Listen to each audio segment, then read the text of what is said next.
Hey everyone, this is Matthew Kent. One thing that I've talked about before that I'm a big believer in is setting goals. And so I resisted this for a long time in my life because I didn't want to be the guy who committed to something, wrote something down, created a goal, and then didn't finish. I always kind of looked down, I'm ashamed to admit it, but I would look down and judge people who, at New Year's would make these big, lofty resolutions. And then, by March, they'd given them up already.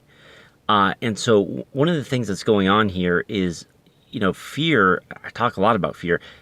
Fear is not a good reason to hold you back from doing something. And the fact of the matter is there's value in a goal that actually acts as a motivating force. And so I posted a quote on my Instagram today and on Facebook from Tony Robbins. And he says, basically, and I'm going to paraphrase it, that if you don't have a clear sense of direction, that you're going to end up settling, right? And so this is what kind of happens. You sort of need something to push you forward. You need a plan, a vision, a goal, something like that. And, for me, I've got, my wife and I got together. We did our 10-year plan for a remarkable life. It's incredibly detailed. It's in my bullet journal.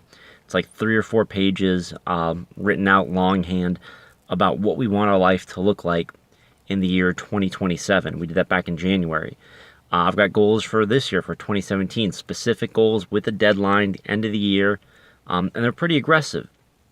And so here's the deal. I heard Michael Hyatt one time talk about, this was on a podcast, that, when you set a goal, there's sort of 3 different zones that goal can fall in. There's the comfort zone, there's the discomfort zone, and there is the delusional zone. So the delusional zone, you don't want to be there. That's unrealistic. You're going to burn out and just get frustrated and quit and give up. The comfort zone, you don't really want to be there because there's not a lot of growth in the comfort zone. It's a lot of what's familiar. You're not getting stretched. The discomfort zone, as the name implies, is uncomfortable, causes discomfort, is uncomfortable. It's uncomfortable, but that's where real growth is. And so I challenge any one of you who doesn't have a specific written goal with a deadline attached to it, try to create a goal.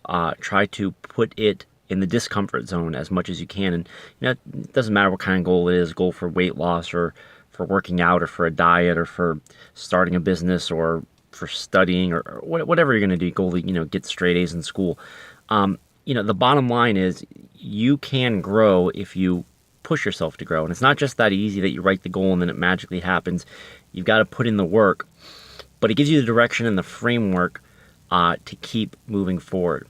So create yourself a goal. I like what Michael Hyatt said about the discomfort zone. I say about a goal that it should be on the aggressive side of realistic. And so I think a lot of people, when they look at your goal, should think you're crazy. Should think like, that's pretty hard. Maybe you should try something easier. And I mean, the bottom line to most people who say these things, no offense to them. I mean, no offense whatsoever. But you've got to take their advice with a grain of salt because chances are they've never pulled off anything like that in their life. And so that's why they're casting doubt on it. And so you got to be careful that you don't let that become your default mode of normal. So anyways, quick little thought there, about 4 minutes long. Importance of setting goals. If you don't have a goal, I really think you should get a goal. I really think you should write it down. I really think you should give it a deadline. And I really think you should let it push you and drive you. Thanks for watching.